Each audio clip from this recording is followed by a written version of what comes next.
ഇപ്പോൾ വിഴിഞ്ഞുമായി ബന്ധപ്പെട്ട കുറച്ച് വിശദമായ റിപ്പോർട്ടുകൾ കൂടി കാണാം. വിഴിഞ്ഞം പൂർണ്ണതോതിൽ പ്രവർത്തനക്ഷമമാവുമ്പോൾ സംസ്ഥാന സർക്കാരിന്റെ വരുമാനത്തിന് എന്ത് സംഭവിക്കും? അതും കുതിച്ചുയരും. നികുതി ഇനത്തിൽ മാത്രം പ്രതിവർഷം 400 കോടി രൂപയാണ് സംസ്ഥാനം പ്രതീക്ഷിക്കുന്നത്. ഇന്ത്യയിലെ തുറമുഖങ്ങളെ മാത്രമല്ല, കൊളംബോയും ദുബായും ഉൾപ്പെടെയുള്ള തുറമുഖങ്ങൾക്കും വിഴിഞ്ഞം ഒരു വെല്ലുവിളിയായി മാറും. തുറമുഖത്തിന് പുറത്തേക്കും വളരുന്ന വിഴിഞ്ഞം തിരുവനന്തപുരത്തിന്റെ മുഖച്ഛായ തന്നെ മാറ്റുമെന്നാണ് പ്രതീക്ഷ. വിഴിഞ്ഞം തുറമുഖം തലസ്ഥാനത്തിന്റെ വികസന സ്വപ്നങ്ങൾ മാത്രമല്ല പേറുന്നത്, കേരളത്തിന്റെ ഖജനാവിന് തന്നെ കരുത്തായി മാറുമെന്നാണ് പ്രതീക്ഷ.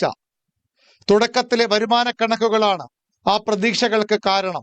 പൂർണ്ണ പ്രവർത്തന സജ്ജമാകുന്ന തുറമുഖത്ത് നിന്ന് അദാനി കമ്പനി പ്രതീക്ഷിക്കുന്നത് പ്രതിവർഷം 2500 കോടിയുടെ വരുമാനമാണ്.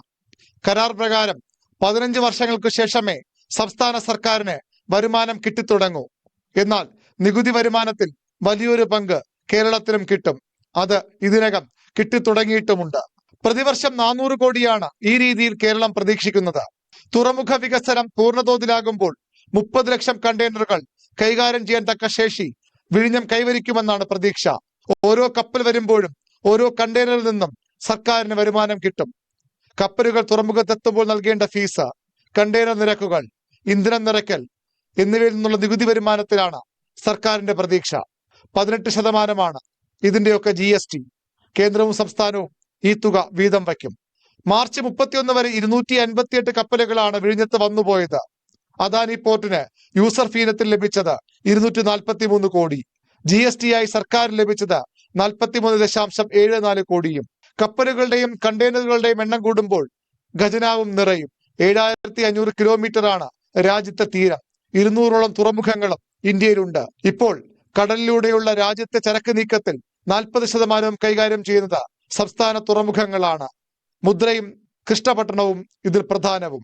അവിടേക്കാണ് മത്സരിക്കാൻ വിഴിഞ്ഞവും എത്തുന്നത്. ശ്രീലങ്കയിലെ കൊളംബോ തുറമുഖം കൈകാര്യം ചെയ്യുന്ന ചരക്കിൽ 60% ഇന്ത്യയിലേക്കുള്ളതാണ്. ആദ്യഘട്ടത്തിൽ തന്നെ ഇതിന്റെ 1/3 വിഴിഞ്ഞം വഴിയാകുമെന്നാണ് വിലയിരുത്തൽ. രാജ്യാന്തര കപ്പൽശാലിനോട് കൊളംബോയ്ക്ക് ദൂരം 50 കിലോമീറ്റർ, വിഴിഞ്ഞത്ത് നിന്ന് 18 കിലോമീറ്റർ മാത്രവും. ഇതാണ് പ്രതീക്ഷകൾ വാനോളം ഉയർത്തുന്നത്. ഇന്ത്യയിലേക്കുള്ള കണ്ടെയ്നറുകൾ മാത്രമല്ല, കൊളംബോയെ ആശ്രയിക്കുന്ന മറ്റു രാജ്യങ്ങളിലേക്കുള്ള കണ്ടെയ്നറുകളും മാറ്റിക്കയറ്റുന്ന ഹബ്ബായി വിഴിഞ്ഞം മാറും. തുറമുഖത്തിന് പുറത്തേക്കും വളരെ വേഗം വിഴിഞ്ഞം വളരുമെന്നുറപ്പ്. അത് വിഴിഞ്ഞം പട്ടണത്തിന്റെ മാത്രമല്ല, തലസ്ഥാന ജില്ലയുടെ തന്നെ അടിസ്ഥാന സൗകര്യ വികസനത്തിൽ കുതിച്ചുചാട്ടമുണ്ടാക്കും. വൻകിട ഹോട്ടലുകളും വിദ്യാഭ്യാസ സ്ഥാപനങ്ങളും കണ്ടെയ്നർ യാർഡുകളും ലോജിസ്റ്റിക് സ്കിൽ പാർക്കുകളും വിഴിഞ്ഞത്തു വരും. വിഴിഞ്ഞത്തു നിന്ന് നാവായിക്കുളത്തേക്കുള്ള ഔട്ടർ റിംഗ് റോഡ് തലസ്ഥാനത്തിന്റെ മൊത്തം വികസനം വേഗത്തിലാക്കും. കന്യാകുമാരി ജില്ലയ്ക്കും വിഴിഞ്ഞത്തിന്റെ വികസനം ഗുണം ചെയ്യുമെന്ന് വിലയിരുത്തലുകളുണ്ട്. വിഴിഞ്ഞത്തു നിന്ന് ബാലരാമപുരത്തേക്കുള്ള തുരങ്ക റെയിൽപാത യാഥാർത്ഥ്യമാകുമ്പോൾ അതും വിഴിഞ്ഞത്തിന്റെ വികസനത്തിന് വേഗം കൂട്ടും. ലോകത്തെ പ്രധാന ടൂറിസം കേന്ദ്രമായ കോവളത്തോടുള്ള സാമീപ്യം ടൂറിസ്റ്റുകളെയും വിഴിഞ്ഞത്തേക്ക് ആകർഷിക്കും. ആഡംബര കപ്പലുകളും ക്രൂയിസ് കപ്പലുകളും വൈകാതെ വിഴിഞ്ഞത്തെത്തും. ചുരുക്കത്തിൽ വിഴിഞ്ഞം വഴി തുറക്കുന്നത് കേരളത്തിന്റെ സമഗ്ര വികസനത്തിലേക്കാണ്. അതുവഴി രാജ്യത്തിനും പ്രതീക്ഷിക്കാം. ന്യൂസ് 18 തിരുവനന്തപുരം.